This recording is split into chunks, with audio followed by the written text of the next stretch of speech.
ओम नमो भगवते वासुदेवाय नमः। प्रिय भक्तजनों, कार्तिक मास के अवसर पर हम कार्तिक माह की कथा का श्रवण करेंगे। कार्तिक का महीना आरंभ हो चुका है। इस माह को बहुत ही पवित्र माना गया है। इस माह में भगवान विष्णु अपनी योग निद्रा से जाग जाते हैं और सभी तरह के मांगलिक कार्य आरंभ हो जाते हैं। इसी कार्तिक मास में दीपावली का महापर्व आता है। पुराणों में कार्तिक मास की महिमा का वर्णन मिलता है। इस माह में दीपदान, स्नान, विष्णु पूजा, तुलसी पूजा के साथ पौराणिक कथाएं भी सुनने का खास महत्व है। एक नगर में एक ब्राह्मण दंपति रहते थे। वे दोनों प्रतिदिन 7 कोस दूर गंगा और यमुना नदी में स्नान करने जाते। इतनी दूर आने जाने से ब्राह्मण की पत्नी थक जाती थी। एक दिन उसने अपने पति से कहा कि हमारा एक पुत्र होता तो कितना अच्छा रहता। पुत्र के बहू आती और वापस हम जब घर पर जाते तो वो हमारे लिए खाना बनाती। ब्राह्मण सुनकर कहा कि तूने बात तो सही कही, चल तेरे लिए बहू भी ला देता हूँ। ब्राह्मण ने कहा, एक पोटली में आटा डालकर कुछ मोहरे रख दे। ब्राह्मण के कहे के अनुसार उसने पोटली बांध कर दे दी और ब्राह्मण चला गया। ब्राह्मण सफ़र के दौरान यमुना नदी के किनारे बहुत सी सुंदर लड़कियां दिखाई दी। वे रेत में घर बनाकर खेल रही थी। उनमें से लड़की ने कहा कि मैं अपना घर बिगाड़ूंगी, मुझे तो रहने के लिए घर चाहिए। लड़की की बात सुनकर ब्राह्मण मन ही मन सोचने लगा कि बहू बनाने घर बनाने के लिए यह लड़की उचित है। जब वह लड़की जाने लगी तो ब्राह्मण भी उसके पीछे पीछे चल दिया। वहां जाकर ब्राह्मण ने उस लड़की से कहा, बेटी, कार्तिक मास चल रहा है, इसीलिए मैं किसी के घर खाना नहीं खाता।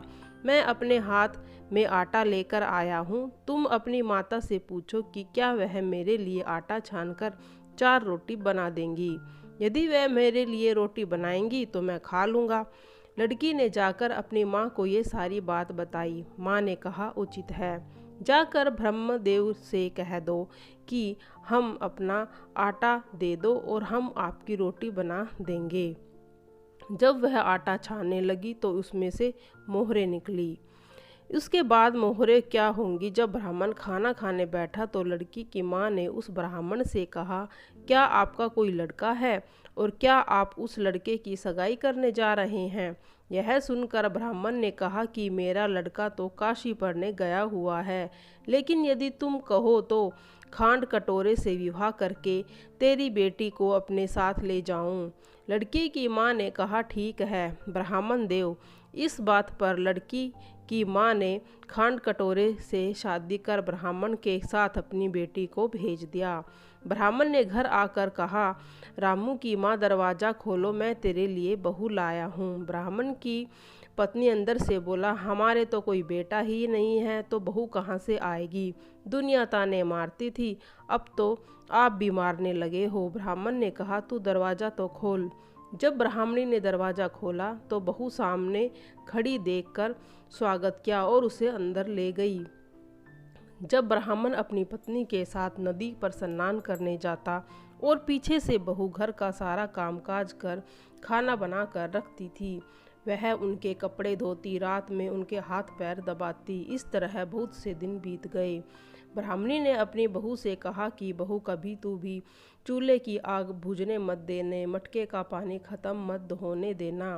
परंतु एक दिन चूल्हे की आग बुझ गई। यह देखकर बहू घबरा गई और भी भागी भागी अपनी पड़ोसन के पास गई और कहा, मेरे चूल्हे की आग बुझ गई है, मुझे थोड़ी आग चाहिए। मेरे सास ससुर सुबह 5 बजे से गए हुए हैं, वह थके हुए घर आएंगे, इसीलिए मुझे उनके लिए खाना बनाना है। यह बात सुनकर पड़ोसन ने कहा कि तू बावली है, ये दोनों मिलकर तुझे पागल बना रहे हैं। इनके कोई पुत्र नहीं है, ये निसंतान है। बहू ने कहा, नहीं ऐसा मत बोलो, इनका बेटा तो बनारस काशी पढ़ने गया हुआ है। इस पर पड़ोसन ने कहा कि यह तुझे झूठ बोल कर गए हैं। मेरी बात सच मान, इसके कोई बेटा नहीं है। अब बहू पड़ोसन की बातों में आ गई और कहने लगी कि आप ही बताओ मैं क्या करूं। पड़ोसन ने कहा कि करना क्या है, जब तुम्हारे सास ससुर आए तो जली रोटियां बना कर देना, बिना नमक की डाल देना, खीर की कड़छी दाल में और दाल की कड़छी खीर में डाल देना। पड़ोसन ने उसे अच्छे से सिखा पढ़ा दिया। फिर जब सास ससुर आए तो उसने न तो उनका आदर सत्कार किया और न ही उनके कपड़े धोए। जब उसने सास ससुर को खाना दिया तो सास बोली, बहू आज यह रोटियां जली हुई क्यों हैं, दाल भी अलूनी है। तब बहू ने पलट कर कहा कि एक दिन ऐसा खाना खा लोगे तो बिगड़ नहीं जाएगा तुम्हारा कुछ। सास ससुर को खरी खोटी सुनाकर वह फिर से पड़ोसन के पास गई और बोली कि अब क्या करना है आगे। पड़ोसन ने कहा कि तुम सातों कोठों की चाबी मांग लेना। अगले दिन जब स्नान करने के लिए जाए तो बहू अड़ गई कि मुझे तो 7 कोठों की चाबी चाहिए। तब ससुर ने कहा कि इसे चाबी दे दो। तब सास ने बहू को चाबी दे दी। सास ससुर के जाने के बाद जब बहू ने दरवाजे खोले तो देखा कि किसी ने अन्न भरा हुआ है, किसी में धन और किसी में कोठे में बर्तन पड़े हैं। जब उसने सबसे ऊपर 7वां कोठा खोला तो देखा कि शिव पार्वती, माता गणेश जी, लक्ष्मी माता जी, पीपल पथवारी, कार्तिक के ठाकुर, राय दामोदर, तुलसीदास की बिड़वा और यमुना 33 कोटि देवती देवता विराजमान है। वहां पर एक लड़का चंदन की चौकी पर बैठा माला जप रहा है।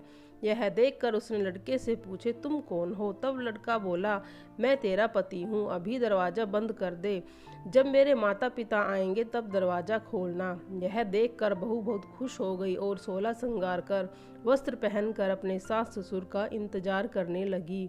उसने अपने सास ससुर के लिए अच्छे अच्छे पकवान बनाए।